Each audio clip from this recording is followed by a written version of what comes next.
Hello and welcome back to my channel, you guys. I really hope you're all well. If you're wondering why I have my wand in my hand, it is because this is my TBR for this year's O.W.L.S Magical Readathon, so kindly hosted by Book Roast. Now, I have seen people taking part in the O.W.L.S so many times over the years, but obviously I have never done so because up until this year I haven't had a booktube channel, but this year I have a booktube channel, so we're good. And as you can probably tell from the fact that I have a wand, from the fact that I sound more confident, today I actually feel prepared for this video, so yay. Okay, so I actually sat and wrote down everything that I need to remember on my phone, otherwise there is no way I'm gonna make any kind of sense in this video, and I want it to be actually decent. So for the 2020 Magical Readathon, I'm aiming for the career of Magical Librarian. I will leave all the information down below. I would just literally copy and paste it out of Book Roast's description, obviously credit her as well, so make sure you go and check it out if you have no idea what I'm talking about. And for the Magical Librarian career I need to get 5 owls, but I'm not just going to do the Magical Librarian career because I'm also wanting to do my Animagus training as well. So for the Animagus training you need 3 owls. Now luckily some of the owls that I need to get overlap with each career option, so that is good. I'm not going to be going completely stir crazy trying to read 8 books in the month of April.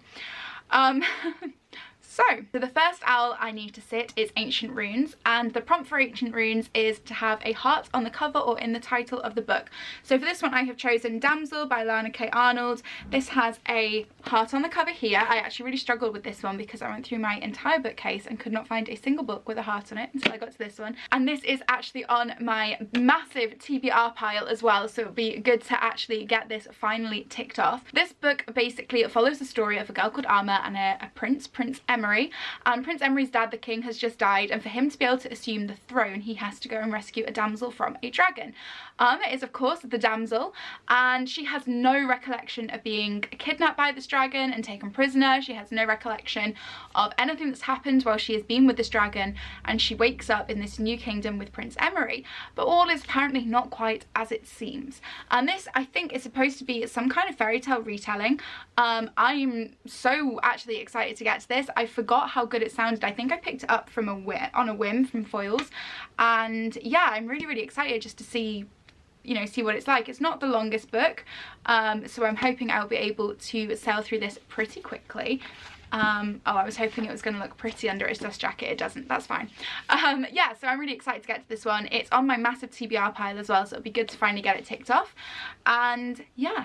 So the second subject I have to take is arithmancy, and this is to read something outside of your favourite genre. So again, I picked from my massive TBR pile, and I picked Tangerine by Christine Mangan. Now, I'm not sure really what genre this falls into, whether it's more of like an adult contemporary or if it's more of like a mystery thriller, but basically it follows the story of Alice Shipley, who has moved to Tangier with her new husband, and out of nowhere, all of a sudden, her old roommate, her old best friend, who she hasn't spoken to in over a year, Lucy, appears. And at first things aren't great, but like the friendship starts to gradually rebuild. Lucy helps Alice to kind of find her feet in her new country, but then all of a sudden Alice's new husband goes missing, and she starts to wonder if Lucy might actually be behind it. So I'm actually really excited to read this. I saw a lot about this doing the rounds last year, and a lot of people kind of reviewing it, saying it was really good, so I'm excited to finally get to it. I had kind of earmarked this to potentially take on my holiday with me, but obviously with the current craziness going on in the world, I'm not travelling. So I'll be excited to finally get to it, and I'm hoping that maybe the weather will be a little bit nice and I can read this outside in the sun and maybe still get that kind of holiday vibe, even though I'm not on holiday. Fingers crossed. I can't cross my fingers. It's so annoying. So next up we have Defence Against the Dark Arts, and the prompt for that is a book set at the sea or on the coast, and for this I chose again from a huge TBR pile Sea Witch by Sarah Henning, and I've heard a lot of good things about this book. So this is basically a Little Mermaid retelling, and it follows the story of Evie, who has been an outcast in her small town since her best friend Anna died, and one day she sees a girl that looks absolutely identical to Anna, and she wonders if her friend has actually survived the accident after all. So Evie has some kind of magic, I'm not quite sure what yet, but she wonders if her magic has actually helped to save Anna. To me, this sounds so good. There's a lot of magic, there's princes, there's intrigue, and yeah, I think this is going to be a really, really quick read. And I am so excited to finally get to it. I've seen so many people talk about it. I've seen so many people love it and rave about it. So it'll be good to finally discover what it's all about. And I do love a fairy tale retelling. So I'm really, really stoked to get to this. Next up is History of Magic. And the prompt for this one was to read a book with witches and wizards in it. And I couldn't very well read in a Harry Potter readathon and not read Harry Potter. So I'm choosing Harry Potter. Obviously you guys will know what Harry Potter is about. If you don't, where have you been all my life, or all of your lives? That was weird. I'm really, really excited to reread Harry Potter. I tend to reread this every single year, like the full series, and it's always a very comforting thing for me. I tend to do it around Christmas, and I didn't actually reread it last Christmas because I just wanted a little break.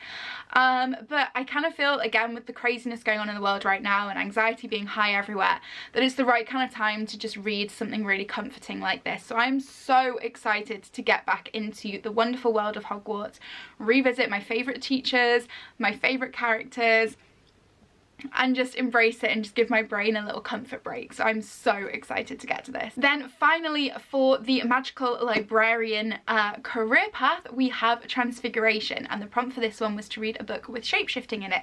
So I've chosen an old favourite, and I'm rereading A Court of Thorns and Roses by Sarah J Maas. I haven't reread this book in quite some time, and I am so excited. So for anyone who has not read this book, this follows the story of Feyre, and Feyre lives in the mortal world. But basically this continent, this world that they live on, is split between the human lands and the fairy lands. You don't cross into the fairy lands, it's not safe. Fairies are evil, fairies have this terrible reputation for what they do to humans, and Feyre and her two sisters have grown up knowing this kind of like crazy world is not to be touched, not to be bothered with. It's to be avoided at all costs. So Feyre is very poor. Her and her family used to be very wealthy. Her mum died, the family lost their money, and they're living in extreme poverty. And Feyre is kind of tasked with hunting every single day to bring the family food and to try and sell meat and sell everything at the markets and bring in a bit of money. And one day she accidentally slays a fairy disguised as a wolf, and in punishment a fairy comes to take her away from her family and make her go and live in his kingdom, and a lot of hijinks ensue. This is a very, very, very loose Beauty and the Beast retelling, and as you can probably tell from the Beauty and the Beast theme, obviously there is some shape-shifting in it. I'm not going to give it away because if you haven't read this already, I don't want to spoil it, but this is honestly so good. I think I last read this maybe 2 years ago, and I've been itching to pick it up again since, so this is definitely the right time, and I'm so excited. And finally, for my animagus training, I needed to get a owl in potions, and the potions prompt was a shrinking solution, so it was to read a book under 150 pages. I really struggled with this one as well. I had so few books on my shelves that were under 200, but one of them is The Great Gatsby by F. Scott Fitzgerald. This is another of my all-time favourite books in the whole world. I've actually already read it once this year, but you can never read Gatsby too often, so this will be my potions prompt. I already know that I'm going to obviously love it because it's one of my all-time favourites, but I'm excited to read it again. I love an excuse to reconnect with Gatsby and Daisy, so yes, this is going to be a very fun experience for me. And that is my O.W.L.S TBR, and I guess my April TBR as well, because it's probably unlikely that I will get anything else read on top of those 6 books. If I do, that is great, but it is unlikely. So I really hope you guys have enjoyed the video. If you're doing your O.W.L.S as well, please do link me to your TBR videos in the comments. Please let me know what you're going to be reading. Obviously make sure you subscribe. I'm going to be doing like a reading vlog for the month for the entire O.W.L.S experience, so please do subscribe to make sure you don't miss out on that. And yeah, I hope you enjoyed the video. I will see you in my next one. Bye guys.